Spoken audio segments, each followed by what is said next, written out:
Hello दोस्तों, तो आज यार हम बात करने वाले केमिस्ट्री का एक बहुत ज़्यादा इंपॉर्टेंट टॉपिक पाउली का अपवर्जन नियम। ठीक है, पाउलीज एक्सक्लूशन लॉ, पाउली का अपवर्जन नियम क्या होता है। ठीक है, एकदम मस्त तरीके से समझेंगे, एकदम आसान है नियम। ठीक है, तो यार बस आपको करना क्या है, वीडियो को आखिरी तक देखना और एकदम मस्त तरीके से आपको समझाएंगे। ठीक है, तो जैसा कि यार हम लोग BSc 4th सेमेस्टर केमिस्ट्री देख रहे थे, quantum mechanics and analytical techniques, उसका यूनिट 1 चल रहा था एटॉमिक स्ट्रक्चर, परमाणु संरचना। ठीक है, तो उसी का ये टॉपिक है पाउली का अपवर्जन नियम। ठीक है, तो चलो बिना टाइम वेस्ट किए एकदम मस्त तरीके से शुरू करते हैं। पाउली का अपवर्जन नियम क्या होता है, तो चलो भाई अब हम लोग बात करते हैं पाउली का अपवर्जन नियम, पाउली एक्सक्लूशन लॉ क्या होता है। ठीक है, विद एग्जांपल एकदम आसानी से समझेंगे।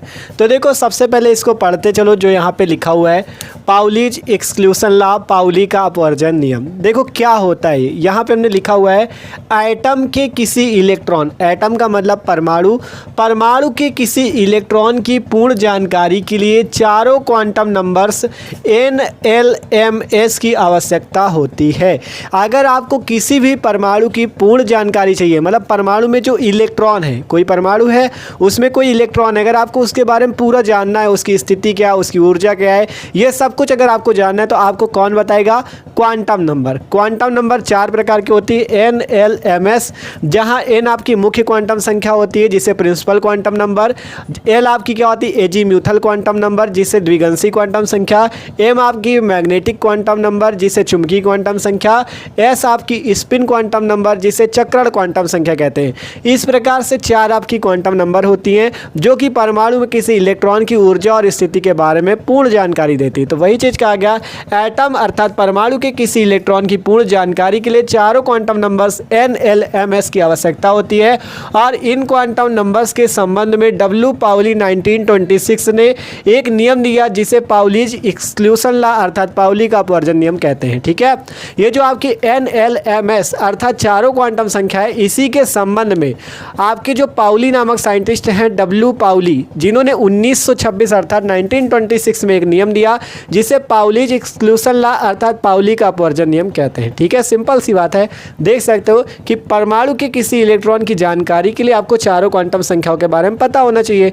ठीक है, NLMS की आवश्यकता होती है और इन क्वांटम नंबर के संबंध में W पाउली 1926 अर्थात W पाउली नामक साइंटिस्ट ने 1926 में एक नियम दिया जिसे पाउलीज एक्सक्लूशन लॉ, पाउली का अपवर्जन नियम कहते हैं। आप बात आती क्या बताया इन्होंने अपने नियम में, वो यहाँ पे लिखा गया अकॉर्डिंग टू दिस अर्थात इस नियम के अनुसार, अकॉर्डिंग टू दिस अर्थात इस नियम के अनुसार क्या बताया इन्होंने, पढ़ो यहाँ पे, आपसे बताया गया किसी भी एटम में, क्या बताया गया, किसी भी एटम में 2 इलेक्ट्रॉन्स के लिए, क्या बताया गया आपसे कि किसी भी एटम अर्थात किसी भी परमाणु में 2 इलेक्ट्रॉन्स के लिए चारों क्वांटम नंबर्स के मान इक्वल नहीं हो सकते। ठीक है, क्या बताया गया, किसी भी परमाणु में 2 इलेक्ट्रॉन्स अर्थात 2 इलेक्ट्रॉनों के लिए चारों क्वांटम नंबर्स अर्थात चारों क्वांटम संख्याओं के मान इक्वल नहीं हो सकते अर्थात समान नहीं हो सकते। यदि 3 क्वांटम नंबर्स अर्थात यदि 3 क्वांटम संख्याओं के मान समान हो तो चौथी क्वांटम नंबर अर्थात चौथी क्वांटम संख्या का मान अवश्य ही भिन्न होगा। यही नियम पाउली का अपवर्जन नियम कहलाता है। क्या कहा गया, आपसे कहा गया किसी परमाणु में अगर किसी परमाणु के 2 इलेक्ट्रॉन, ठीक है, कहा गया किसी भी एटम किसी भी परमाणु के 2 इलेक्ट्रॉनों के लिए चारों क्वांटम संख्याओं के मान समान नहीं हो सकते, इक्वल नहीं हो सकते। यदि 3 क्वांटम संख्याओं के मान समान हो तो चौथी का मान अवश्य ही भिन्न होगा। ये बात पाउली ने बताई, अब आपको हम एग्जाम्पल से समझाएंगे। ठीक है, तो चलो अब समझते पाउली के अपवर्जन नियम को उदाहरण से। ठीक है, तो देखो उदाहरण आपका मान लो कोई हम ले, जैसे यहाँ पे हम ले एग्जाम्पल किसका, एग्जाम्पल मान लो हम ले जैसे हीलियम का 2He, हीलियम के परमाणु का हम एग्जाम्पल ले रहे हैं जिसका परमाणु क्रमांक 2 है। अगर हम बात करें इसके इलेक्ट्रॉनिक विन्यास की तो इलेक्ट्रॉनिक विन्यास 1s2 होता है। क्या होता है, 1s2 होता है। और अगर इसमें इलेक्ट्रॉन भरे कैसे जाते हैं, देखो s जो उपकोष होता है, ये जो s उपकोष होता है इसमें कितने कक्षक होते हैं आपके, इसमें केवल एक कक्षक होता है इस टाइप से। s उपकोष में आपके कितने कक्षक होते हैं, एक कक्षक होता है इस टाइप से, ठीक है। देख सकते हो एस उपकोष में एक कक्षक होता है, पी उपकोष में 3 और डी उपकोष पे 5 और एफ उपकोष पे 7 कक्षक होते हैं, ठीक है। तो यहाँ पे 2He हीलियम का एग्जाम्पल लिया और यहाँ पे 1s2 हुआ, 1s2 है तो मतलब एस पे एक कक्षक होता है, एक कक्षक आ गए। इलेक्ट्रॉन कितने हैं? 2 इलेक्ट्रॉन। पहला इलेक्ट्रॉन इस टाइप से क्लॉकवाइज भरा जाएगा, दूसरा इलेक्ट्रॉन इस टाइप से एंटी क्लॉकवाइज भरा जाएगा, ठीक है। कोई दिक्कत तो नहीं आता, 2 इलेक्ट्रॉन थे इस टाइप से भर गए।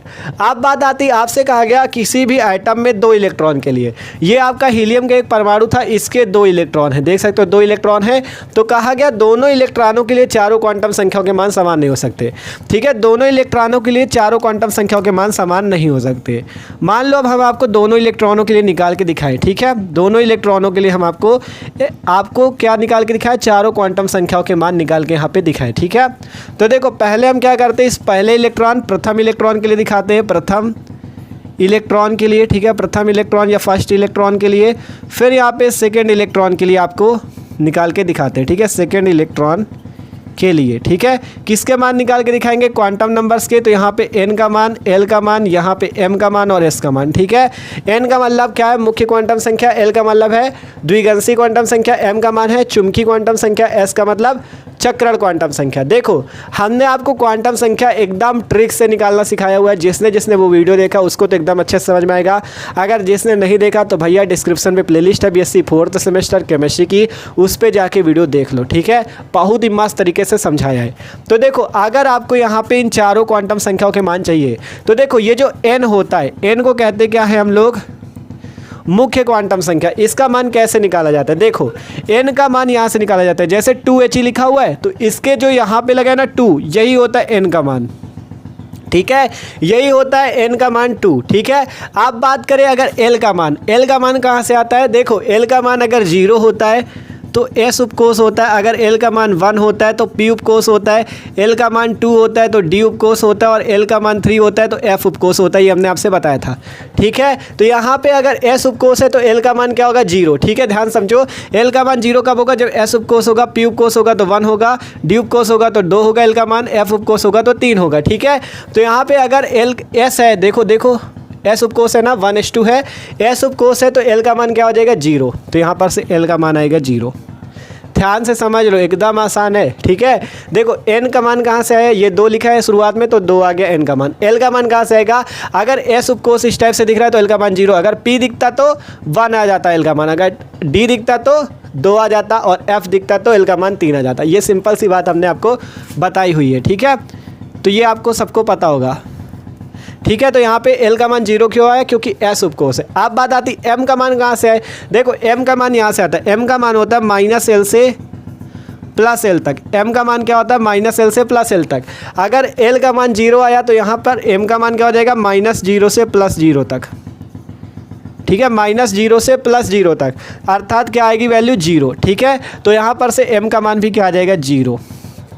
m का मान क्या आ जाएगा? 0। ध्यान से समझो, अगर आपसे कह रहे हैं कि m का मान होता है -l से +l तक, l का मान 0 है तो -0 से +0 अर्थात 0 आ जाएगा, सिंपल सी बात, ठीक है। तो m का मान भी निकल गया, m का मान भी निकल गया। तो यही देखो, ये जो प्रथम इलेक्ट्रॉन के लिए n की वैल्यू, l की वैल्यू और m की वैल्यू आई, वही आपके सेकंड इस द्वितीय वाले इलेक्ट्रॉन के लिए भी आएगी। 2 0 0 सेम वैल्यू रहेगी, ठीक है। 3 क्वांटम संख्याओं की वैल्यू सेम रहेगी, केवल वैल्यू किसकी बदलेगी? s की वैल्यू बदलेगी चक्रण क्वांटम संख्या की, क्योंकि जो चक्रण क्वांटम संख्या होती है, चक्रण क्वांटम संख्या में ये इलेक्ट्रॉनों के चक्रण पर निर्भर करती है। अगर इलेक्ट्रॉन का चक्रण इस दिशा में है अर्थात क्लॉकवाइज है तो उसके लिए s की वैल्यू प्लस का 1/2 होती है। ध्यान से समझना, अगर इलेक्ट्रॉन का चक्रण इस दिशा में क्लॉकवाइज है, ऊपर की ओर है, तो उसके लिए s का मान प्लस का 1/2 होता है। तो अगर आपको प्रथम इलेक्ट्रॉन के लिए निकालना, प्रथम इलेक्ट्रॉन कौन सा? ये वाला, ठीक है, यही इलेक्ट्रॉन तो प्रथम है, अर्थात ये कैसे दिशा में है? क्लॉकवाइज, तो इसके लिए s का मान होगा प्लस का 1/2, ठीक है। इसके लिए s का मान क्या होगा? प्लस का 1/2। और जब सेकंड इलेक्ट्रॉन के लिए बात करेंगे तो ये किस टाइप से होगा? एंटी क्लॉक होगा। ये कैसा होगा? एंटी क्लॉकवाइज होगा। तो एंटी क्लॉकवाइज के लिए s का मान होता है माइनस का 1/2, तो यहाँ से हो जाएगा माइनस का 1/2। तो यही बात आपसे किसने कही है? पाउली नामक साइंटिस्ट ने, कि अगर 3 क्वांटम संख्याओं के मान 2 इलेक्ट्रॉनों के लिए समान है तो चौथी का जरूर भिन्न होगा। क्योंकि देख सकते हो प्रथम इलेक्ट्रॉन के लिए प्लस का 1/2 है, लेकिन सेकंड इलेक्ट्रॉन द्वितीय इलेक्ट्रॉन के लिए माइनस का 1/2 है। तो इस टाइप से आपको एग्जाम्पल देना है, ठीक है। समझ में आया कि नहीं? ठीक है, तो आशा करते हैं समझ में आया होगा। कम समझ में आओ तो एक बार फिर से पढ़ लो। देखो यहाँ पे हमने आपसे क्या कहा था, पाउली ने क्या कहा है, पढ़ो। किसी भी आइटम अर्थात किसी भी परमाणु, जैसे यहाँ पे हीलियम का परमाणु है, इसका इलेक्ट्रॉनिक विन्यास निकाला 1s2 आया। कहा गया किसी भी आइटम या किसी भी परमाणु में 2 इलेक्ट्रॉन के लिए, यहाँ पे कितने इलेक्ट्रॉन बताओ, 2 लिखा है तो 2 ही तो इलेक्ट्रॉन है। 2 इलेक्ट्रॉन के लिए चारों क्वांटम संख्याओं के मान इक्वल नहीं हो सकते। देख सकते हो यहाँ पे n का मान इसमें भी इक्वल, इसमें भी इक्वल, l का मान इसमें भी इक्वल, इसमें भी इक्वल, m का मान इसमें इक्वल, इसमें इक्वल, लेकिन s का मान इधर +1/2, इधर -1/2, इधर, ठीक है, मतलब +1/2 -1/2 अर्थात यहाँ पे अलग अलग है। ठीक है, तो वही चीज़ कहा गया किसी भी परमाणु में 2 इलेक्ट्रॉनों के लिए चारों क्वांटम संख्याओं के मान समान नहीं हो सकते। यदि 3 क्वांटम संख्याओं के मान समान हो तो चौथी क्वांटम संख्या का मान अवश्य भिन्न होगा। जैसे देख सकते हो प्रथम इलेक्ट्रॉन के लिए इन दोनों में सेम है, इनमें सेम है, इनमें सेम, लेकिन चौथी का अलग है क्योंकि इसमें +1/2, इसमें -1/2। ठीक है, तो ये बात बताई पाउली ने। तो आशा करते हैं समझ में होगा। अगर आपसे पूछा जाए पाउली का अपवर्जन नियम क्या है, परिभाषा इस टाइप से दे देना, एक एग्जाम्पल दे देना। जैसे हीलियम वाला दिया, दोनों इलेक्ट्रॉनों के लिए n का मान, l का मान, m का मान, इनका निकाल के दिखा देना। फिर चाहे तो नीचे लिख देना कि अतः, क्या लिखोगे, अतः मतलब प्रथम इलेक्ट्रॉन और द्वितीय इलेक्ट्रॉन के लिए n, l और m के मान तो समान है, लेकिन s का मान अर्थात चक्रण क्वांटम संख्या का मान अलग अलग आता है क्योंकि एक में +1/2, एक में -1/2 आता है, अर्थात ये पाउली का अपवर्जन नियम का पालन करता है। ठीक है, इस टाइप से आपका हो जाएगा। तो आशा करते हैं पाउली का अपवर्जन नियम सबको समझ में आ गया होगा। तो समझ में आओ तो यार वीडियो को लाइक कर लो और चैनल पर न हो तो सब्सक्राइब जरूर कर लेना। ठीक है, और डिस्क्रिप्शन में प्लेलिस्ट है BSc 4th सेमेस्टर केमिस्ट्री की, उस पर आप हुंड का नियम, क्वांटम संख्या है, आप बाउ का नियम सब जाके देख सकते हो। ठीक है, तो चैनल को सब्सक्राइब जरूर कर लेना।